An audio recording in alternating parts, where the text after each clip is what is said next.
자, 하나님의 말씀 보겠습니다. 요한복음 16장 우리 1절부터 14절까지 우리 한 절씩 교독하겠습니다. 요한복음 16장 1절부터 14절입니다. 신약성경 174페이지에 있습니다. 자, 우리 한 절씩 교독합니다. 내가 이것을 너희에게 이름은 너희로 실족하지 않게 하려 함이니 사람들이 너희를 줄교할 뿐 아니라 내가 이르면 물은 너희를 죽이는 자가 생각하기를 이것이 하나님을 섬기는 일이라 하리라. 그들이 이런 일을 할 것은 아버지와 나를 알지 못함이라. 오직 너희에게 이 말을 한 것은 너희로 그 때를 당하면 내가 너희에게 말한 이것을 기억나게 하려 하며 처음부터 이 말을 하지 아니한 것은 내가 너희와 함께 있었습니다. 지금 내가 나를 보내신 이에게로 가는데 너희 중에서 나더러 어디로 가는지 묻는 자가 없고 도리어 내가 이 말을 함으로 너희 마음에 근심이 가득하였도다. 그러나 내가 너희에게 실상을 말하노니 내가 떠나가는 것이 너희에게 유익이라. 내가 떠나가지 아니하면 보혜사가 너희에게로 오시지 아니할 것이요 가면 내가 그를 너희에게로 보내리니 그가 와서 죄에 대하여 의에 대하여 심판에 대하여 세상을 책망하시리라. 죄에 대하여라 함은 그들이 나를 믿지 아니하며 의에 대하여라 함은 내가 아버지께로 가니 너희가 다시 나를 보지 못하며 심판에 대하여라 함은 이 세상 임금이 심판을 받았음이라. 내가 아직도 너에게 이를 것이 많으나 지금은 너희가 감당하지 못하리라. 그러나 진리의 성령이 오시면 그가 너희를 모든 진리 가운데로 인도하시리니 그가 스스로 말하지 않고 오직 들은 것을 말하며 장래일을 너희에게 알리시리라. 그가 내 영광을 나타내리니 내 것을 가지고 너희에게 알리시겠음이라. 아멘. 하나님, 오늘 우리가 성령님에 대해서 함께 말씀을 나누기를 원합니다. 눈에 보이지 않고 가장 성경에서도 적게 나오는 성령님이신데 사실 우리의 삶하고는 가장 밀접하게 지금 우리 안에서 우리의 삶의 아주 세밀한 부분까지 역사하시는 분이 성령님이신 줄 압니다. 하나님, 오늘 우리가 말씀을 통해서 성령님에 대하여 깊이 깨닫는 귀한 시간 되게 하셔서 오늘 들은 말씀이 우리의 삶 가운데서 성령께서 행하시는 그리스도의 구원의 일로 보여지고 체험되어지게 하옵소서. 예수 그리스도의 이름으로 기도합니다. 아멘. 여러분 기대는 하셨겠지만 3주 전에 제가 하나님에 대해서 성부 하나님에 대해서 했고요. 그리고 2주를 동안 그리스도에 대해서 예수님에 대해 성자 예수님에 대해서 했고 오늘은 성령님에 대한 겁니다. 성령님에 대한 것만큼 오해가 많은 게 별로 없어요. 하나님에 대해서. 왜 그렇습니까? 성령님에 대해서는 성경에 그렇게 많이 나오지가 않아요. 성부 하나님은 우리가 성경 전체에 걸쳐서 다 나오죠. 성자 예수님은 복음서 4개만 해도 너무 많이 나오고 바울 서신에도 사실은 굉장히 많이 나옵니다. 예수님에 대해서. 그런데 성령님에 대한 거는 생각보다 많이 나오지를 않아요. 그리고 또 성령의 은사, 성령의 열매, 그런 것들이 성자 예수님, 성부 하나님 우리가 다룰 때는 전혀 나오지 않던 그런 부분들이 나오기 때문에 성령님은 아주 독특하신 분처럼 우리가 생각하기 참 쉽습니다. 그래서 어떤 분들은 성령님이 하시는 일을 그걸 파헤치다 보니까 성경에 없는 얘기가 자꾸 나온단 말이에요. 여러분, 성경에 없는 얘기를 우리가 할 때는 참 조심해야 돼요. 오늘 제가 메릴랜드에서 성경 공부를 하고 왔는데 무슨 얘기를 하는데 한 분이 그렇게 질문을 하는 거예요. 아, 이게 이러니까 사실은 이전에 이런 게 된 거 아닙니까? 그런데 사실 성경에 그런 게 없거든요. 그거는 그냥 우리가 추측은 할 수 있어요. 그런데 우리의 문제는 뭐냐면 그런 생각이 들면 그렇다고 치고 그 다음에 또 그 다음 걸 나갑니다. 근데 성경에는 없어요. 여러분, 성경에 없는 것을 가지고 그것을 또 기반으로 해서 뭐를 발전시켜 나가는 것은 이건 아주 위험한 거예요. 근데 성령님이 하시는 일이 그러기가 너무 쉽거든요. 왜 그러냐면 현상적으로 일어나는 일들이 많으니까. 여러분, 방언 성경이 있어요. 저는 방언 나쁘다고 생각 안 해요. 하나님이 주신 방언이 있어요. 뭐 저희 집사람도 여기 있지만 저희 아버님이 방언을 하시거든요. 근데 우리 아버님이 우리가 보통 생각하는 방언 쪽의 분이 아니에요. 무슨 얘기인지 아시죠? 그런데 하나님이 그냥 주셨단 말이에요. 그런 게 있어요. 어떤 사람은 막 하려고 막 머리 띠밀고 별거 해도 안 되는 사람도 있고. 하나님이 성경에 있으니까. 그런데 중요한 건 뭐냐면 방언은 나타나는 게 현상적으로 나타나요. 그거를 중심으로 성경을 풀 수 있는 건 절대로 아니에요. 여러분 이해되시죠? 그래서 사실은 성경의 원리가 무엇인가 보면 우리는 너무 십자가 부활이에요. 한마디로 얘기하면 십자가 부활의 모든 것을 맞춘다. 그건 틀릴 수 없어요. 그렇죠? 하나님이 그것 중심으로 지금 우리의 구원을 이루어 가시니까. 그런데 성령의 은사나 성령의 열매나 그런 것들 하나를 끄집어내 가지고 그것 중심으로 막 한단 말이에요. 그런데 대부분 사람들이 어떠냐면 자기가 좀 있다고 생각하는 그거를 더 중요하게 얘기하고 싶어 해요. 우린 다 그렇거든요. 그건 모든 인간이 똑같아요. 자기 중심의 모든 게. 그래서 만약에 내가 어떤 차종을 샀다. 그러면 그 다음부터 그 차 자랑을 막 해요. 왜? 그래야 내가 속아서 사지 않고 괜찮다는 거를 사람들한테 얘기하고 싶어서. 그전에는 관심도 없었어요. 그 회사에 대해서. 근데 내가 산 다음부터는 이 차가 좋다고 얘기를 해야 내 마음이 편하잖아요.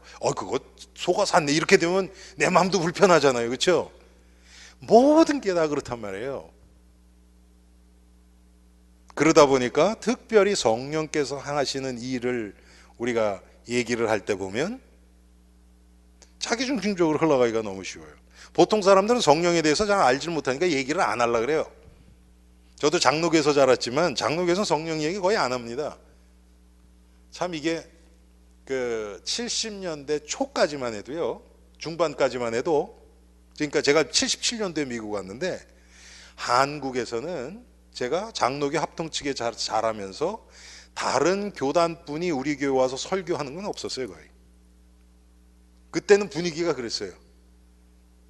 그러니까 무슨 뭐 침례교, 감리교, 뭐 순복음교 이런 분들이 설교는 전 거의 들어보질 못했어요. 그때까지는. 조용기 목사님 미국 와서 들었어요. 저도 설교를 들은 거는. 얘기는 들었죠. 뭐 여의도에 어떻고, 전 뭐 서대문 붙어 있었으니까 알았으니까. 그랬지만 설교를 들은 거는 제가 미국 와서예요. 카세트로. 그러다가 뉴욕 순복음교에서 집회할 때 제가 거기 갔었고. 그러다 보니까 제가 성령님에 대해서 얘기하는 소리는 거의 못 들었어요. 조금씩 들은 게 있어요. 그게 뭐냐면 저희 할머니, 돌아가신 할머니, 저희 고모님들 여름에 되면은 기도원에 갔다 오시면 그 얘기를 이렇게 하시는 거 가만히 보면 뭐 성령의 은사가 어떻고 뭐 이런 얘기들, 뭐 귀신 들렸고 뭐 방언이 어떻고 이런 얘기들 하시는 거 들었어요. 그거 외에는 전 거의 들어본 적이 없어요. 왜냐면 별로 할 얘기가 없거든요. 장로교에서는 말씀 연구만 하고 성경 공부하고 뭐 그러니까. 그런데 이제 순복음교회 같은 데 보면 성령을 빼놓고는 또 얘기할 수 없어요. 거기는. 왜 그렇습니까? 다른 교단보다 그래도 우리 교단이 이게 좀 낫다 생각하는 게 있기 때문에 그걸 자꾸 강조하는 거예요. 그래서 여러분, 과거에는 순복음교회에서 뭐라 그랬냐면, 구원 방언하지 못하면 그건 구원받은 거 아니다 그랬었어요. 그러다가 그게 너무 이 신학적으로 문제가 되니까 성령의 은사를 받으면 우리가 신앙생활하는데 크게 도움이 된다, 이렇게 얘기를 했어요. 그래서 지금도 사실은 여러분, 이건 그냥 참고로 아세요. 순복음교회 같은 데서는 구원을 받을 때 성령을 받는 것하고, 성령을 우리가 구원받는 것하고 성령 받는 것하고를 이렇게 분리하는 사람들이 많아요, 목사들 중에서도. 근데 여러분, 성경에서는 그렇지 않아요. 구원받을 때 성령께서 우리 안에서 역사하셔야 우리가 구원을 받을 수 있어요. 내가 죄인인 걸 알고 예수님이 내 죄를 위해서 십자가에서 죽고 부활하신 것이 믿어지게 하시는 분이 성령님이시거든요. 그런데 제가 오늘도 말씀을 드리겠지만, 성령을 우리가 영접하는, 성령이 우리에게 임하시는 그 구원은 있어요. 그렇지만 성령 충만은 또 달라요. 그렇죠? 성령 충만은 반복적으로 지속적으로 일어날 수 있는 거예요. 우리가 여러분 큰 은혜 받았다, 그게 뭐냐면 성령 충만한 거예요. 막 뭐가 뒤집어지고 뭐 디굴디굴 굴고 막 눈물 흘리고 회개하고 그래야만 성령 충만한 것이 아니고, 말씀을 듣다가 성령 충만해질 수 있어요. 성경에도 그런 거에 나와요. 예.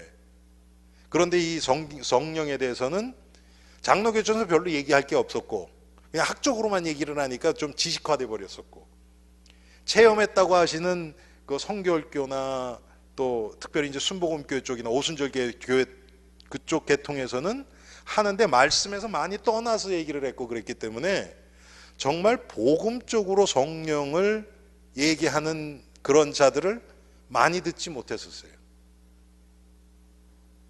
그리고 또 장로교 목사님들은 자기가 방언도 못하고 무슨 성령의 은사 성경에 나오는 거 하나도 못하고, 그러니까 얘기하는 거를 이렇게 별로 꺼려해요. 근데 여러분 보세요, 내가 체험해야만 그럼 얘기할 수 있는가? 그렇진 않아요. 하나님의 말씀을 우리가 보고서 하나님의 말씀을 하나님의 말씀으로 해줘야 돼요, 성도들에게. 여러분 보세요, 제가 예를 들어서 저는 이혼한 적이 없단 말이에요. 그러면 이혼한 사람하고는 제가 상담하면 안 됩니까? 그건 아니잖아요, 그렇죠? 말씀의 원리를 가지고 할 수 있어요. 그것처럼 제가 꼭 체험했다고 얘기를 하는 건 아니에요. 방언에 대해서 저는 방언해 본 적이 없어요. 하려고 좀 애쓴 적은 있어요, 저 티네이저 때. 근데 안 나오더라고, 나는. 제가 가리키던 학생들은 막 방언 터지는데 저는 안 되더라고. 하나님이 안 주시니까. 그렇다 그래서 제가 방언에서 가르치지 못합니까? 아니에요. 성경에 나타난 것 가지고 얘기할 수 있어요. 나는 못하지만 성경에선 이렇다, 원리가 이렇다, 뭐 구체적인 거 제가 해보지도 않은 거, 방언이 이렇게 나올 때는 이렇게 하고 뭐 그런 거 제가 몰라요. 방언이 나올 때 그 느낌이나 이런 건 전 몰라요. 그렇지만 그거는 중요한 게 아니고. 자, 성령을 우리가 그렇게 자꾸 성경하고는 좀 동떨어진 이상한 분으로 몰아가기 때문에 문제가 생겨요. 근데 성경에서는 어떻게 얘기하느냐, 성령을 우리가 아는 것처럼 성령은 삼위의 하나님, 이 삼위예요. 성삼위 이 하나님, 성삼위 하나님에서 삼위, 세 번째 위예요. 세 번째 인격이라고도 person이라고 얘기도 하고요, 영어로는. 그런데 성경에 나타난 걸 보면요, 그분이 그래서 이렇게 완전히 독립된 그런 게 아니에요. 그렇다고 뭐에 속해서 그런 게 아니고, 성삼위 하나님은 하나예요. 상호 연결이 다 돼 있단 말이에요. 그래서 성경에 성령님을 어떻게 표현하냐면 하나님의 영이라 그래요. 하나님의 영. 그렇죠? 이사야서 61장 1절에 보면 주 여호와의 영이 내게 임하였으니 그렇게 얘기한다. 그게 성령 얘기하는 거거든요. 성령은 오순절 강림할 때만 계셨냐, 그 전에 안 계셨느냐? 아니에요. 창조부터 계셨어요. 이사야서 61장 1절도 성령을 얘기를 하는 거예요. 여호와의 영이 내게 임하였으니. 마태복음 10장 20절에 보면 아버지의 성령이라고 얘기를 해요. 거기서는 또 아버지의 성령. 그런가 하면 여러분 우리가 그리스도의 영이라고도 얘기 많이 하죠. 그렇죠? 로마서 8장 9절에 보면요, 두 개가 다 나와요. 하나님의 영, 그리스도의 영. 성령이라고 나오는 게 아니고 하나님의 영, 그리스도의 영 이렇게 나와요. 베드로전서 1장 11절도 자기 속에 계신 그리스도의 영. 그리스도의 영이래요. 사실은 성령이라는 단어, 또 하나님의 영, 주 여호와의 영, 아버지의 성령, 이게 뭐 다른 분입니까? 한 분이세요. 성령님은 하나님의 일을 하시는 분이고, 성령님은 그리스도에 대해서 드러내시는 분이고, 독자적으로 뭐를 하시는 분들이 아니란 말이에요. 근데 우리는 특별히 성령의 은사와 성령의 열매를 얘기를 할 때는, 여러분 성령의 열매가 뭡니까? 이따가도 얘기했지만 9가지 아시죠 여러분? 갈라디아서 5장 22절 23절에 나오는 사랑, 희락, 화평, 오래 참음, 자비, 양선, 충성, 온유, 절제, 9가지란 말이에요. 그게 한마디로 얘기하면 그리스도의 인품이에요. 맞죠? 그리스도의 인격이 나오는 거예요. 우리가 복음을 깨달아가면 우리가 그리스도를 닮아가고 그리스도를 실상으로 알고, 그게 성령께서 우리를 이끌어 가시는 거잖아요. 그렇게 되면 그리스도의 인격이 나오는 거예요. 우리를 통해서. 왜? 그리스도가 내 안에서 살아주시니까. 그게 다른 말로 얘기하면 성령의 열매가 맺어진다 그렇거든요. 제가 언젠가도 말씀드렸지만 성령의 그 열매 얘기를 하면서 하나만 맺히고 또 언제 되면 또 다른 거 맺히고 이런 게 아니라니까요. 우리 안에 그것들이 다 조금씩 자라는 거예요. 그 중에서 어떤 것이 조금 더 남들에게 볼 때 조금 더 두드러지게 나오는 게 있는가 하면 또 좀 안 드러나는 것도 있고, 그렇지만 같이 다 이게 자라는 겁니다.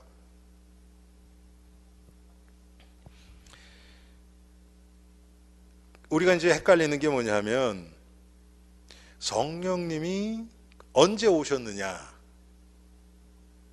요게 조금 헷갈려요. 여러분 성령님 언제부터 계셨어요? 예? 언제부터 계셨어요? 그렇죠. 만세 전부터 계셨어요. 맞죠? 여러분 성령님은 아버지 성부 하나님이 창조한 겁니까? 아니잖아요. 그렇죠? 창조물이 아니죠. 만물 창조할 때 거기 같이 계셨어요. 예수님도 마찬가지, 성부도 마찬가지고. 여러분 이건 중요한 겁니다. 성부와 성부 하나님, 예수님, 그리고 성령 하나님이 만세 전부터 성자 하나님과 함께 계셨어요. 그래서 예수님이 여러분 요한복음 17장인가 보면 십자가 지기 전에 뭐라 그래요? 거기서 성령님 얘기는 안 하지만 아버지여, 아버지와 내가 만세 전부터 누리던 그 교제 얘기를 하잖아요. 그렇죠? 그럼 성령님은 거기 안 계셨겠습니까? 계셨죠, 당연히. 그런데 이제 우리가 좀 헷갈리는 게 뭐냐면 사도행전 2장에 성령이 강림한단 말이에요. 그렇죠? 그 전에 성령 강림이 없었어요. 그러면 그 전에는 그러면 성령이 역사 안 하셨느냐? 그럼 구약 성도들은 여러분 어떻게 해서 구원받았어요? 성령 역사 안 하면? 구약 성도들, 아브라함이 구원받을 때 성령 역사 했습니까? 안 했습니까? 했죠. 그렇죠? 하셨어요. 성령이 역사하셔서 하나님이 아브라함에게 너는 내 친척 아비 본토집을 떠나 내가 내게 지시할 땅으로 가라 했을 때 그 말이 믿어진 거예요. 그 믿어지게 작업하신 분이 성령님이세요. 그런데 왜 사도행전 2장에 성령 강림이라는 것을 얘기를 하셔서 우리를 헷갈리게 하느냐? 여러분 왜 그럴 것 같아요? 자, 성령님이 언제 강림하셨는지 오늘 본문에도 나오죠. 내가 가야 보혜사가 온다 그랬잖아요. 그렇죠? 보혜사가 왜 와야 됩니까? 자, 예수님이 육신으로 계실 때는 하나님의 구원이 이방에까지 보편적, 일반적으로 특별한 경우는 있었습니다. 항상 구약에도 보면 여러분 이방인들이 구원받은 예가 여러 번 있죠. 그렇죠? 그런데 그런 특별한 경우들이 있는가 하면 보편적으로 이 복음이 만민에게 쫙 퍼진 것은 사도행전 2장 성령 강림 후예요. 왜 그러냐면 하나님이신 예수님이 육신을 입고 이 땅에 계셨기 때문에. 여러분, 육신으로 계시는데 성령은 성령 나름대로 또 역사하시고 그렇게 되면 어떻게 되겠습니까? 그럼 말이 안 되죠. 그렇죠? 그래서 예수님이 이 땅에 오셔서 구원을 완성시키시고 십자가에서, 그리고 이제 그 일을 사도들에게 맡기시고 그 일을 하게 하신 분이 이제 성령님이 오셔서 그때부터 본격적으로 이제 구원의 역사를 만방에 펼치신 거란 말이에요. 그래서 사도행전 2장에 성령 강림이 있는 거죠. 그 강림성, 그때 임하신 성령 강림이 사실은 지금도 구원받는 사람들의 심령 가운데 들어가시는 거예요. 똑같이 그 연장선상에서. 성령이 이렇게 보편적인 강림은 그때 한 번입니다, 여러분. 그때 강림하신 성령님이 지금 예수님을 영접하는 사람들의 마음속에 지금 들어가시는 거지, 성령님이 또 재강림하시고 그런 건 아니에요. 한 번 오셨기 때문에. 자, 그러면 이제 성령께서 하시는 일이 뭡니까? 한마디로 얘기하면 예수 그리스도 십자가와 부활을 통한 구원의 일을 성령님이 실행하시는 거예요. 실제 그게 믿어지게 하시고, 믿어지도록 그걸 뒤에서 다 배후에서 하시고, 모든 것을 하시는 분이 성령님이에요. 이게 좀 뭐라 그럴까요? 성경에도 보면 성령님이 하신다고도 그렇고 그리스도께서 하신다고 얘기하고 막 그러잖아요. 우리도 막 그러잖아요. 그렇죠?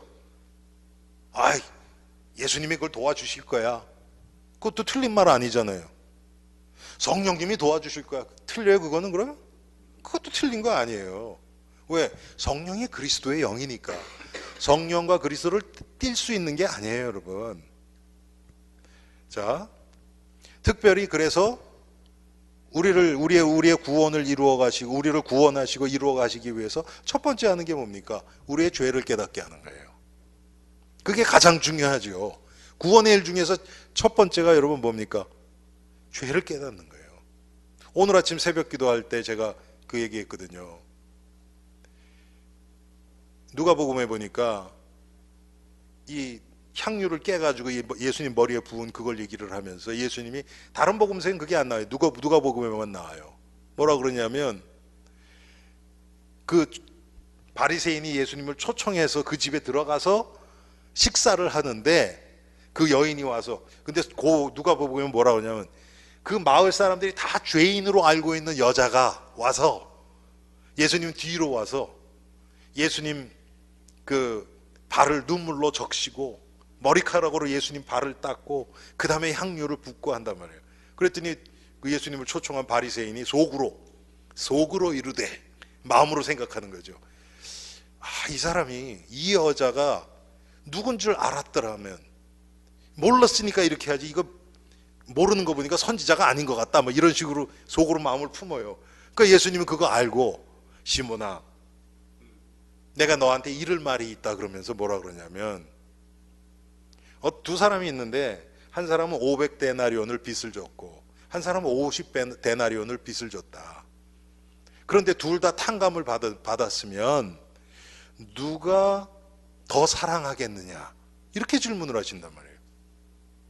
그랬더니 그 사람이, 많이 탕감받은 사람이 더 사랑하지요, 이렇게 얘기를 해요. 그랬더니 예수님이 뭐라 그러냐면, 여러분 그게 500데나리온 탕감받은 사람은 이 여인을 얘기를 하는 거고, 50데나리온 탕감받은 사람은 지금 이 시몬을 얘기를 하는 거예요. 예수님이 금방 뭐라 그러냐면, 너는 내가 들어올 때 발 씻은 물도 주지 않았다. 그런데 이 여인은 눈물로 내 발을 씻었다. 그리고 머리카락으로 그렇게 했다. 너는 또 뭐가 있죠? 너는 나에게 입 맞추지 않았는데 이 여인은 와서 계속 내 발에 입 맞췄다. 너는 감람유도 내 머리에 붓지 않았는데 이 여인은 향유를 부었다. 그러면서 예수님이 뭐라고 하냐면 내 죄가 사해졌느니라. 많이 사함받은 사람은 자는 많이 사랑할 것이요, 이렇게 얘기를 한단 말이에요. 여러분, 성령께서 하시는 게 이거거든요. 죄를 많이 지라는 얘기 아니라 죄를 더 깊이 깨닫게 해주신단 말이에요. 이게 성령이 하시는 일이에요.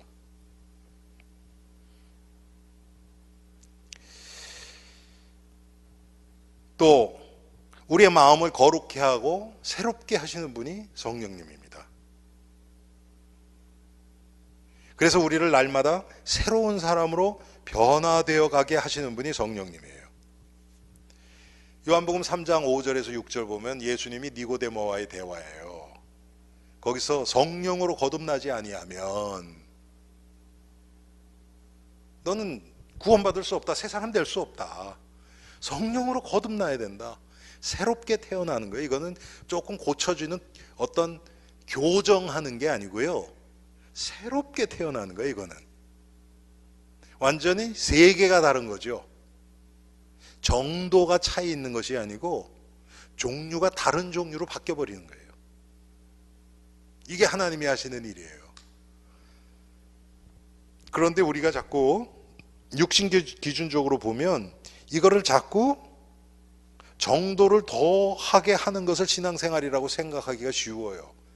왜? 그렇게 보여요. 성화의 구원은 특별히 그렇게 보여져요. 조금 더 착해지는 것 같고, 더 사람이 조금 더 순화돼서 양같이 되어 가고, 자꾸 그러니까 여러분 이게 잘못하면 이게 노력 조금 더 해서 조금 나아지고 이런 식으로 생각하기가 쉬워요. 육신 세계에서. 근데 그게 아니에요. 그러면 성령은 어떻게 하십니까? 날마다 새로운 세계로 우리를 인도하시는 거예요. 그러니까 이게 새롭게 연결이 되죠. 그래서 글쎄 이걸 어떻게 표현을 할까요? 하나님은 새로운 역사 가운데, 새로운 창조 가운데서 우리를 다시 만드시고 다시 만드시는데, 그게 겉으로 보면 그냥 이렇게 되는 것 같아요. 그냥 여러분 쪽에서 보면 이렇게 되는 것 같아요. 그런데 이거를 뜯어보면 어떻게 되냐면 이렇게 된단 말이에요. 무슨 얘기인지 아시겠어요? 여기에 있어. 이 세계에서 우리가 그렇잖아요. 영적으로 여러분 어떨 때 보면 여기 딱 이 세계 여기서 탁 뛰어서 은혜 받았어요. 안 보이던 게 보여요. 그럼 여기서 이제 막 있다가 처음엔 좋은데 조금 지나면 이제 더 이상 발전이 안 되면 갈급해지죠, 우리가.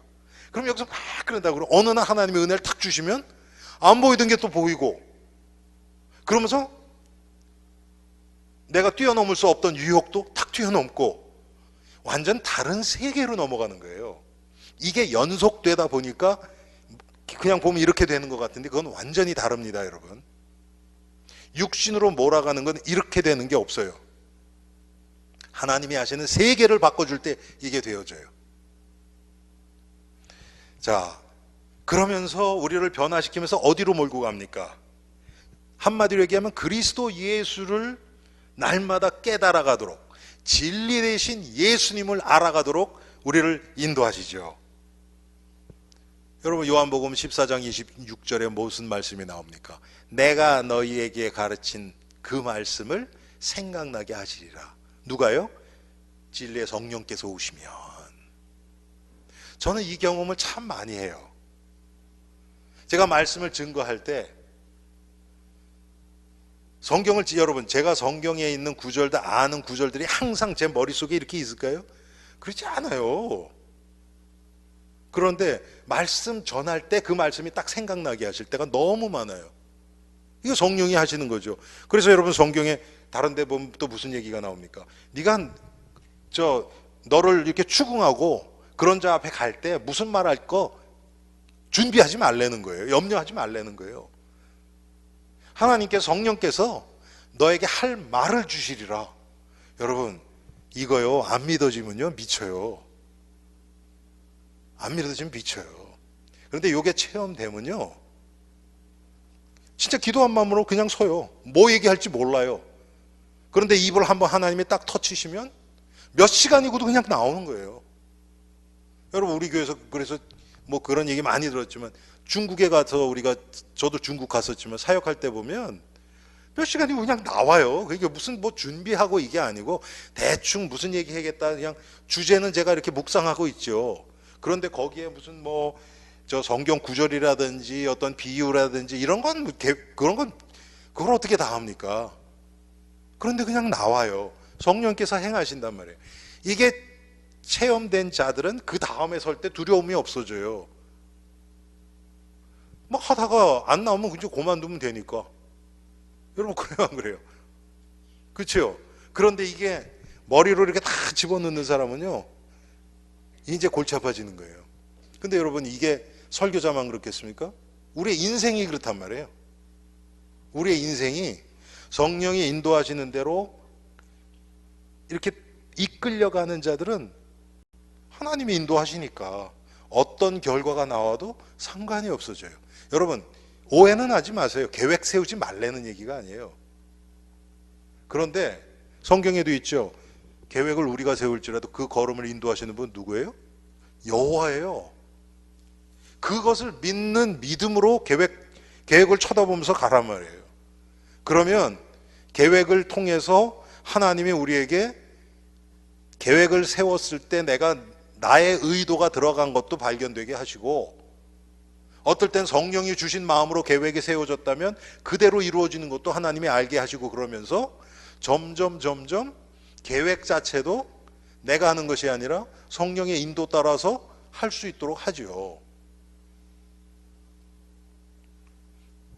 제가 오늘도 뭐 여러 군데 지금 다녀오고 그랬는데 여러분 계획 없이 그냥 합니까? 그렇지 않죠. 아니 이렇게 스케줄이 있으니까 그것 따라 움직이는 거 아닙니까? 그냥 아침에 그냥 뭐 누구 뭐 약속이고 뭐고 그냥 차 몰고 나와서 그냥 돌아다니다가 하나님의 마음 감동 주시면 글로 들어가 그런 게 아니잖아요. 스케줄을 하나님이 이렇게 해놓으신 게 있어요. 그러면 그렇게 하는 거예요. 예수님도 여러분 습관을 쫓아서 새벽마다 기도하셨잖아요. 그렇죠? 예수님도. 그래서 계획 자체가 나쁜 건 아니에요. 그런데 계획에 붙잡히는 게 문제예요. 특히 이제 미국 같은 데서 현대인들은 계획대로 안 되면 이제 불안해지잖아요. 그렇죠? 이거는 내가 벌써 거기에 붙잡힌 거예요. 하나님보다 이거를 더 내가 의지하고 있다는 증거죠. 그거는. 성령께서 우리에게 기쁨과 평안과 소망을 주십니다. 로마서 14장 17절에 보면 성령 안에 의와 평강과 희락이라 그랬어요. 우리가 그렇게도 원하는 의, 희락, 평강, 여러분 마음 편하고 싶죠? 기쁘고 싶죠? 이게 성령 안에 있다는 거예요. 그런데 우리는 성령 안에서 찾는 것이 아니라 그것을 자꾸 내가 만들어 가려고 그러거든요. 내가 원하는 환경을 만들어서, 조건을 만들어서 그러면 될 줄 알아요. 아니에요. 그건 허상이에요. 내가 만드는 건 다 허상이에요. 잠깐의 만족은 있을 수 있으나 오래 안 가요. 그 다음에 그것 때문에 더 눌려요. 그것을 지탱하기 위해서 더 시달려요. 이제는.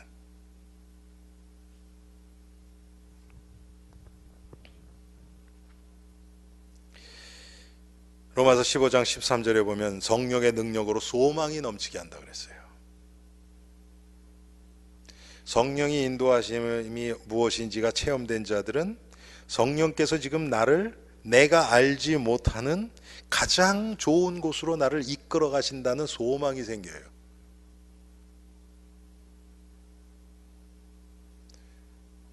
언젠가 우리 애가 어렸을 때 누가 그랬는지 제가 기억도 안 나요. 그런데 생일이 오면 선물 주잖아요. 근데 뭐 하는지 자기한테 얘기하지 말래. 누가 그랬었나 과거에? 그런 적이 있었어요. 자기한테 얘기하지 말래. 보통 이제 뭐 필요한지 이렇게 대충 봐서 이렇게 해주잖아요. 근데 얘기하지 말래. 그러니까 서프라이즈를 원하는 거예요. 더 익사이팅 하겠죠, 여러분. 근데 하나님은 그렇게 하신단 말이에요. 우리가 전혀 알지 못하는 세계로 우리를 이끌어 가시잖아요, 지금. 우리가 한 번도 가본 적이 없는. 그게 성령 안에서 하나님이, 여러분 이게 믿음이에요. 소망인데 믿음이에요.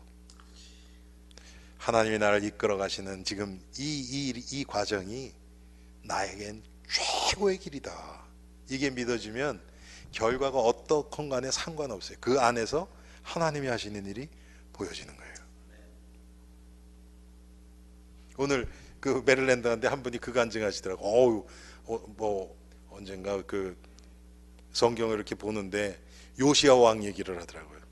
요시야 왕이 8살에 왕이 되거든요. 그런데 39에 죽어요. 뭐 사실 적게 한 건 아니에요. 여러분 성경에 보면 재미난 게 뭐냐면 최고 많이 한 사람들이 딱 40년이에요. 사울도 40년, 다윗도 40년, 솔로몬도 40년, 다 40년이에요. 그런데 30몇 년 했으니까 많이 했는데 그래도 젊은 나이에 죽는단 말이에요. 그런데 그게 요시야는 특별히 그 선조들이 다 우상 숭배했는데 요시야는 그래도 하나님을 참 섬기던 그런 왕이었거든요. 근데 젊은 나이에 죽었다. 그런데 그걸 깨달았다는 거예요. 요시야에서 이제 몇 대 지나가면 이스라엘 망하는데 망하는 거 안 보고 하나님이 데려가셨다. 그래서 제가 그랬어요. 젊은 나이에 죽는다는 것 자체를 안 좋은 거라고 생각하는 기준 가운데서 보니까 그렇죠. 여러분 그래요 안 그래요? 우리는 다 그렇잖아요. 많으면 더 좋고, 예? 높아지면 더 좋고, 항상 그 기준을 떠나지를 못해요. 그러니까 일찍 죽는 건 안 좋고. 그래서 제가 그랬어요. 그럼 뭐 스데반은 가장 저주받은 사람이네요. 그렇잖아요. 그 사람 뭐 돌 맞아서 한 개 없이 그냥 죽어요. 그런 게 아니잖아요. 사도 바울은 인생 완전히 말아먹은 사람이죠. 잘 나가던 사람이었는데 그런 게 아니죠. 성령께서 우리를 구원 중심으로 이끌어 가시는데 거기에 사용되는 자는 가장 고귀한 자예요. 또 우리의 영적 싸움을 승리할 수 있도록 인도하시는 분이 성령님이십니다. 성령 충만해야 우리가 영적 싸움에서 이깁니다.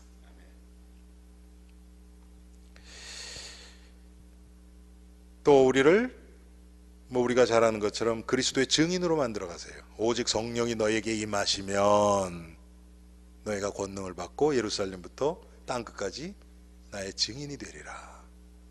성령께서 우리를 증인으로, 여러분 증인이라고 하면 자꾸 복음을 증거하고 막 그것만 생각하지요. 증인으로 만들어 주신다는 얘기는 뭐냐면 우리에게 증거를 주신다는 얘기예요. 그렇죠? 증거가 있어야 증인이죠. 무슨 증거예요? 그리스도의 증거. 그리스도를 실상으로 진리 대신 그리스도의 비밀을 깨닫게 하셔서 성령께서 우리를 증인으로 만들어 가신다는 거죠. 이게 성령이 하시는 일이에요.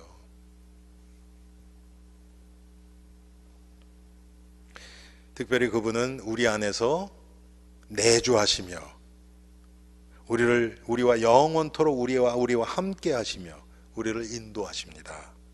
그게 성령님이 하시는 일이죠. 아까 말씀드렸던 것처럼 요한복음 14장 16절 17절 보혜사가 너희와 영원토록 함께 하신다 이렇게 말씀하셨습니다. 자, 이제 성령 충만에 대해서 한번 조금 생각해 봅시다. 여러분 성령 충만을 현상적으로 보지 마세요. 이게 이제 지금까지 많은 성도들이 이렇게 좀 치우쳐 있던 부분이 이거예요. 어떤 현상을 보고 성령 충만하다고 자꾸 그러거든요. 아니에요. 그게 성령 충만은 그리스도 충만이에요.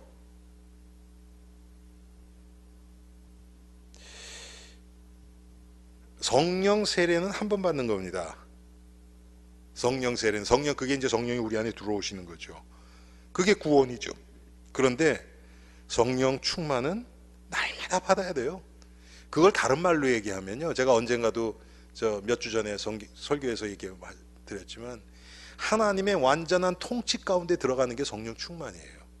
우리는 성령 충만하면 거기에 나타나는 현상적으로 생각하면요, 자꾸 성령 충만했을 때 나타나는 능력, 역사, 이적, 자꾸 이쪽으로 나가거든요, 성령 충만을. 그런데 성경은 그거를 얘기한 적이 없어요.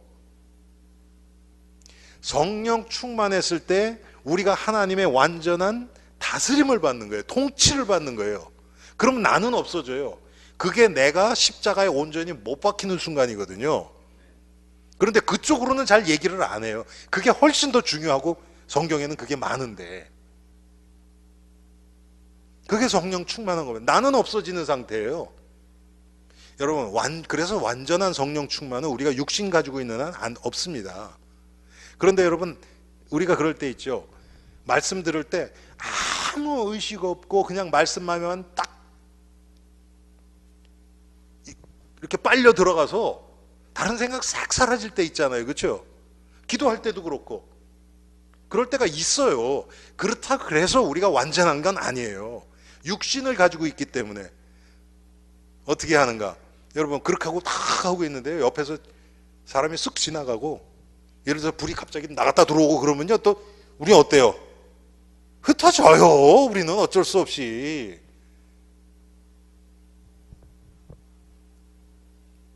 그래서 우리가 성령 충만하고 뭐 성령의 능력을 힘입고 뭐 은혜를 받고 뭐 이런 모든 것들이 다 상대적인 거예요. 완전한 건 없어요. 육신을 가지고 있는 한. 그런데 이것을 이제 왜? 내가 의식적으로 생각하면 다른 게 아무것도 안 들거든. 그렇게 되니까 내가 지금 이런 가운데서 그런 가운데서 예를 들어서 어떤 생각이 딱 떠올랐다. 그러면 우리는 어떻게 생각해? 100% 하나님이 주신 거다 막 이렇게 그리고 밀고 나가거든요. 왜? 하나님이 주셨으니까. 그런데 여러분 보세요. 그게 왜 중요하냐면 하나님이 100% 주셨더라도 그것을 내가 실행하고 나아가는 나는 완전하지 않거든요. 근데 우리는 하나님이 주셨으니까 100% 맞다고 생각하고 나가기가 너무 쉬워요. 그러니까 다른 사람이 뭐 다치건 뭐 하건 이거 하나님이 하셨으니까 무조건 해야 돼 이런 식으로 나와요. 그렇지 않아요, 여러분.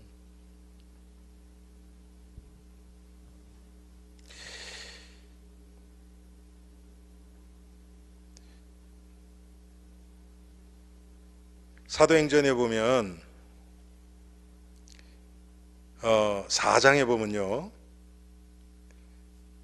베드로가 이 안진방이 고친 것 때문에 감옥에 갇혔다가 이제 재판받는 거기에요. 그런데 베드로가 성령이 충만하여서 다른 사람이 볼 때 야, 저 사람이 그 평범한 범인이었는데 어떻게 저런 얘기를 하냐. 여러분 아시잖아요. 거기서 천하인간의 구원을 얻을 만한 이 이름을 우리에게 주신 적이 없다. 너희 앞에서 하나님 말씀 듣는 게 옳은지 사람 말 듣는 게 옳은지 너희가 판단하라. 막 이렇게 막 얘기가 하는 게 성령이 주신 얘기죠. 그러니까 사람들이 너무나 놀라요. 그리고 베드로가 성령 충만하니까 그것 때문에 다른 사람들까지 마지막에 보면 4장 31절에 보면 무리들이 다 성령이 충만하여 이렇게 된단 말이에요. 왜 그렇습니까? 베드로가 성령이 충만하기 때문에 성령이 지금 베드로 안에서 막 역사하니까 그 성령의 역사가 다른 사람들에게까지 연결이 돼요. 여러분, 우리가 교회에서요 정말 성도들이 성령 충만해서 마음을 다해서 한 마음으로 하나님 앞에 예배만 드려도요 흑암은 꺾여요. 미움 가지고 왔던 자들이 와서 예배 드리고 앉아있는데 미움이 사라져버려요. 왜 그렇습니까? 성령이 막 역사하시는 현장이기 때문에 그래요. 아, 내가 오늘은 교회 가서 이 사람 좀 따져야지 그래갖고 따지려고 온 사람이 따지려고 막 하던 그 마음이 사라져버린다니까요. 더 구체적으로 하면 육신의 병도 날 수 있어요. 그러다가 하나님의 그게 영적인 것에서 온 거라면. 그래서 여러분, 우리 교회에서도 가끔 보면 어떤 분들이 이렇게 좋으시는 분들이 있어요. 설교 시간에. 근데 제가 어떻게 보이냐면 그래, 영적으로 편안하니까 잘 수 있다. 푹 자라. 왜? 성령이 지금 역사하시는 그렇게 보여지니까. 뭐 다 그런 건 아니겠죠. 그렇지만 얼마든지 그럴 수 있단 말이에요. 그래서 이걸 자꾸 현상적으로 몰아가면 안 돼요. 성령 충만을. 성령 충만하면 결과가 어떻게 됩니까? 그러면 성령 충만은 그리스도 충만이라고 그랬죠. 그리고 성령은 우리를 충만하게 하셔서 어디로 이끌어 가시냐면 우리를 십자가 앞으로 이끌어 가시는 거예요. 그래서 그리스도의가 결과로 나타나요. 사람들이 특별히 아까 제가 말씀드린 성령이 하시는 첫 번째가 뭐예요? 죄를 드러내시는 거예요. 그래서 죄가 자꾸 드러나져요. 성령 충만했을 때. 그런데 이쪽으로는 잘 안 갔어요. 성령 충만을 얘기를 할 때 사실은 성령 충만하면 내 죄가 더 깊이 보여서 깊은 회개가 나오거든요. 근데 이쪽으로는 잘 안 가고 성령 충만하면 능력 나타나고 병 낫고 이적 일어나고 이쪽으로 자꾸 나가버렸단 말이에요. 지금까지. 그런데 사실은 그거는 그렇게 중요한 거는 아니에요. 뭐 얼마든지 그럴 수 있어. 성경에도 있으니까.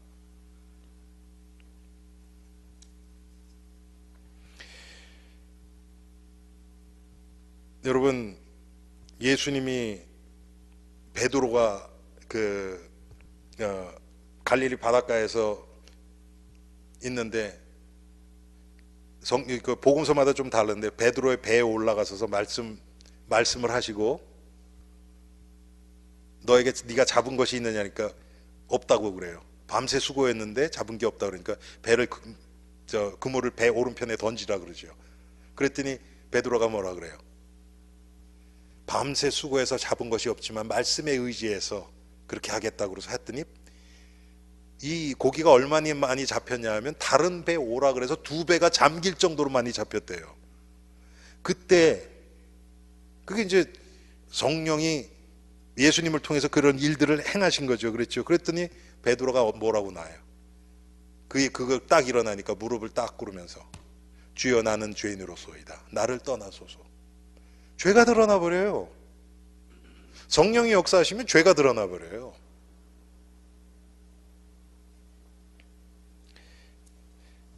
우리가 아는 것처럼 사도행전 2장에 베드로가 오순절 날 성령이 충만해서 설교하죠. 그때 그 말씀을 들은 자들이 15나라에 온 사람들이 뭐라고 해요? 우리가 어찌할꼬? 형제들아 우리가 어찌할꼬? 왜? 죄가 막 깨달아지니까. 너희가 회개하고 각각 예수 그리스도의 이름으로 세례를 받고 죄 사함을 얻으라.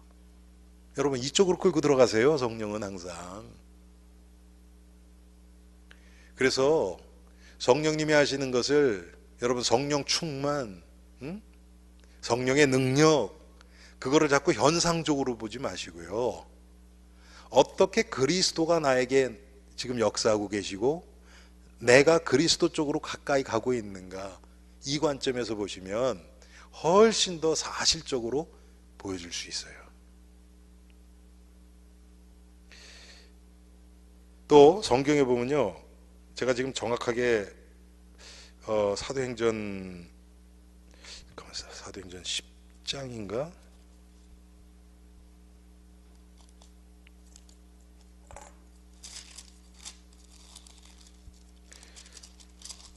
예, 사도행전 10장에 보면 베드로가요 고넬료 집에 가서 설교하는 그런 사건이 나와요. 44절에 보니까 베드로가 이 말을 할 때에 성령이 말씀 듣는 모든 사람에게 내려오시니 그랬어요. 말씀 증거하는데 성령이 내려오셔요. 안수할 때만 오는 게 아니고 우리는 그런 것들 많이 했었잖아요, 여러분. 막 몰려서 막 그냥 한 사람 가운데 놓고서 손 얹고서 막 통성으로 기도하고 그러면 막 성령 오고 막 이런 얘기는 저 어렸을 때부터 너무 많이 듣고 막 그랬거든요. 그런데 여기는 그런 거 없어요. 베드로가 말씀하는데 성령이 임하셨어요. 베드로가 뭐 딴 얘기 했겠습니까? 무슨 뭐 역사 얘기를 했겠습니까? 철학 얘기를 했겠습니까? 아니잖아요. 지금 고넬료 집에 가서 자기에게 성령께서 어떻게 역사하시는지 여러분 아시잖아요. 환상이 3번 일어나가지고 유대인들이 금하고 있는 그 동물들을 잡아 먹으라 그러는 거예요. 그랬더니 나는 유대인으로서 이런 거 먹은 적도 없고 난 못하겠습니다. 그랬더니 마지막에 뭐라 그래요? 하나님이 거룩하게 한 것을 네가 부정하다고 하느냐? 그런단 말이에요. 그래서 그랬는데 그때 고넬료 집에서 사람을 보내서 오라고 이방인이 그렇게 한 거예요. 그랬더니 그냥 가죠. 그러면서 그 얘기를 쭉 한 거예요. 쉽게 얘기하면.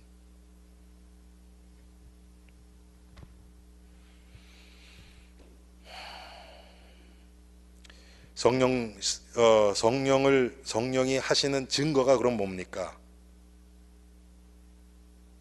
성령이 역사하시면 아까 말씀드렸던 것처럼 내가 멸망받을 죄인이라는 것이 깨달아집니다. 오늘 본문에도 나오죠. 성령이 죄에 대하여, 의에 대하여, 심판에 대하여 세상을 책망하시리라. 성령님이 하시는 일 중에서 아주 중요하신 것이 책망하시는 거예요. 여러분, 디모데후서 3장 16절부터 보면 모든 성경은 하나님의 감동으로 된 것으로 교훈과 책망과 바르게 함과 의로 교육하게 유익하니 그랬죠.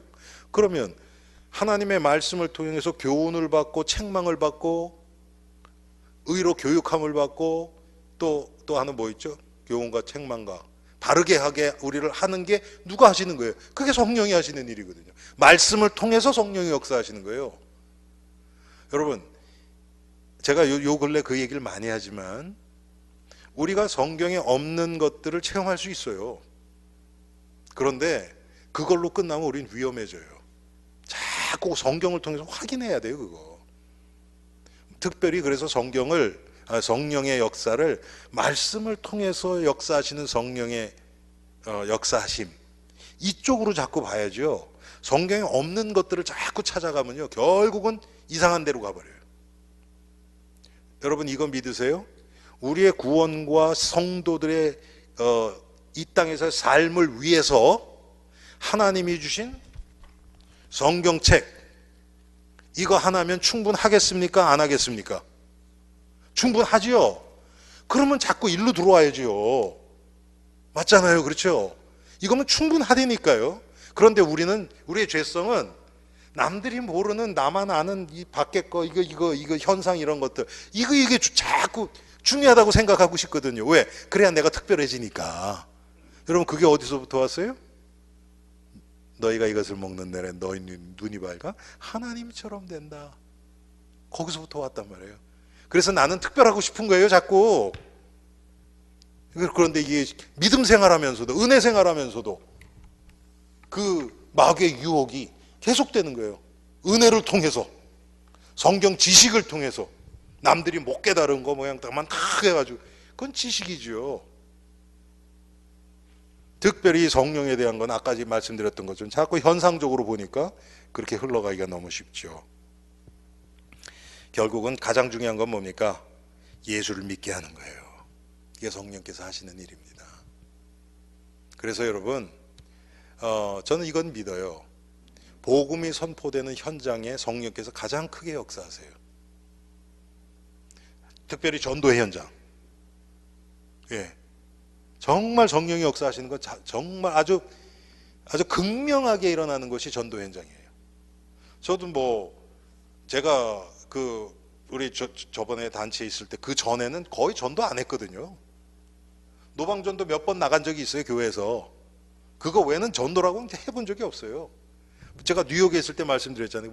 길거리에 나가서 엠파이어 스테이트 빌딩 앞에서 막 3년 동안 하고 그런 건 있었어요. 그런데 누구를 만나서 복음을 제시해 본 적은 거의 없단 말이에요. 그냥 노방전도 이렇게 해서 전도진 안아주고 이것만 했지. 그런데 정말 한 영혼을 품고 기도하고 또 그 사람을 가서 하나님이 때를 주셔서 가서 복음을 제시하고 그렇게 했을 때 성령께서 역사하시는 것, 또 그것을 막으려고 사단이 역사하는 것, 방해하는 것 많이 체험했어요. 특별히 복음이 없는 지역에 가면 더해요. 그건 더해요. 제가 이렇게 남미 같은 데 갔을 때, 선교 갔을 때, 그런 데는요 정말 아주 그냥 이건 눈에 보여. 야, 지금 이게 완전 이 복음을 증거하게 하시는 성령의 역사와 이걸 막으려는 마귀의 역사가 완전 눈에 보이는 것처럼 그렇게 막 그런 게 보여요. 막. 네. 여러 케이스가 너무 많습니다. 그건 진짜.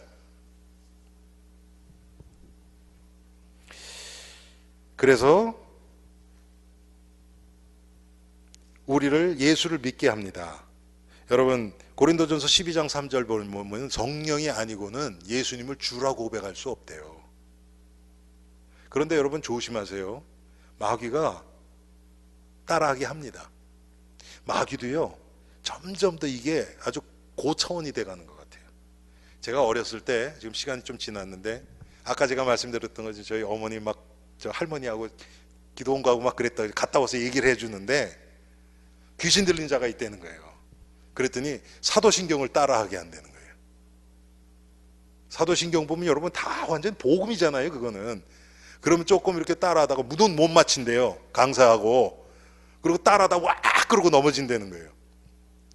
근데 요즘은요 다 따라해요. 다 따라하게 해요. 아니 여러분 요즘 우리 교회 안 나오네 그 형제. 예수 귀신까지 들어간다니까요. 세례 요한 귀신도 들어가고 그렇게 속인단 말이에요 자꾸.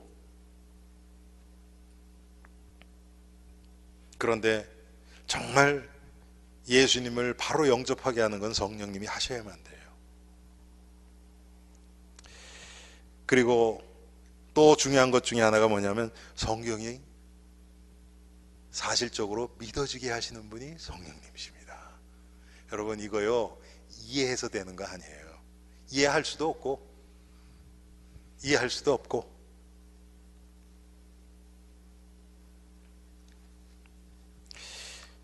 참 저는 지금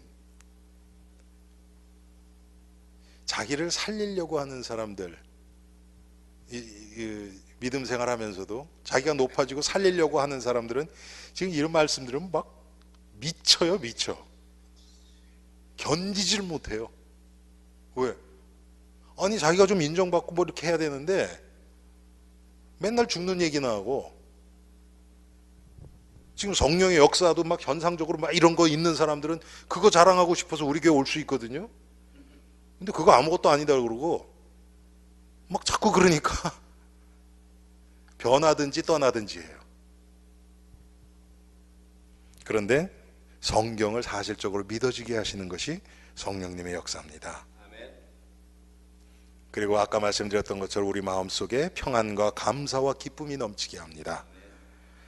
에베소서 5장 17절에 21절에 보면 성령 충만을 받으라. 시와 찬송과 신령한 노래로 서로 화답하며. 이게 성령 안에서 하나 되어질 때 일어나는 일이에요. 여러분 교회가 나 혼자는 교회가 아니에요. 함께 가는 것이 교회예요. 서로 화답하고 서로 위해서 기도하고, 성경에 보면 서로 죄를 고하고도 나와요. 지금 우리가 포럼 하다 보면 그런 것들이 나와지지요. 그건 좋은 거예요. 자기의 연약 부분까지도 드러낼 수 있는 영적 분위기가 되어지는 거죠. 또 아까 말씀드렸던 이제 은사가 나옵니다, 여러분. 그런데 은사는 하나님이 원하는 자들에게 주시는 거예요. 제가 이것은 뭐 강조는 안 할게요. 원하는 자에게, 그 사람에게 필요하기 때문에 주시는 거예요. 그래서 부러워할 것도 없고요, 무시할 것도 없고, 그냥 그 사람한테 필요하니까 주셨겠지. 여러분, 우리 우리 교회 나오시던 지금 그 미국 분 루이스, 그분이 이렇게 뼛속에다 박는 이 보청기를 했단 말이에요. 그게 얼마라고요? 하여튼 뭐 값이 몇만 불 넘어요.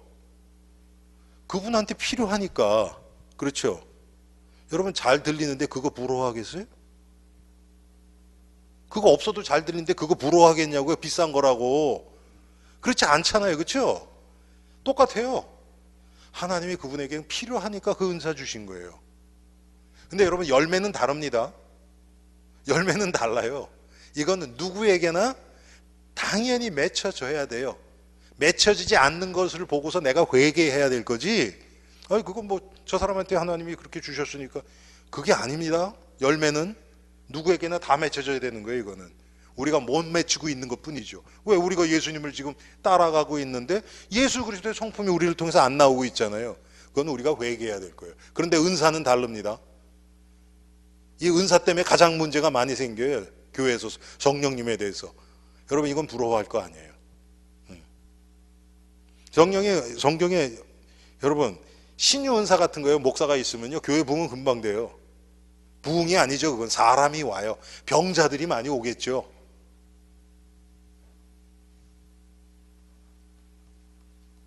하나님 보내시는 자가 와야죠. 맞죠 여러분? 그래서 여러분 이 성령의 열매는 여러분들에게 시간이 지날수록 더 많이 풍성하게 맺기를 바랍니다. 그런데 성령의 은사는 하나님이 주시는 대로 받으면 돼요. 주시는 거 일부러 거부할 필요는 없어요. 하나님이 나에게 이게 주시니까 이렇게 한 거보다 자랑할 필요도 없어요. 그거는 남들에게. 예.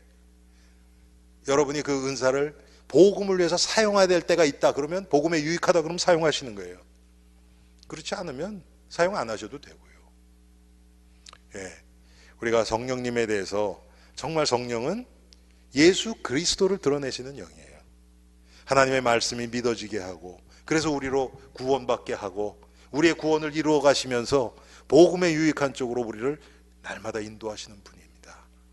성령님의 인도하심에 아멘으로 순종하며 따라가는 우리 모두가 되기 바랍니다. 하나님, 오늘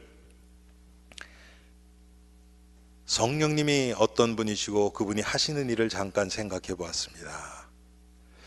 주님, 성령님이 하시는 일조차도 내가 원하는 쪽으로, 내가 드러날 수 있는 쪽으로 자꾸 생각하고 그것을 바라는 우리들은 아닙니까? 하나님, 성령의 역사하심을 통해서 예수 그리스도가 드러나게 하옵소서.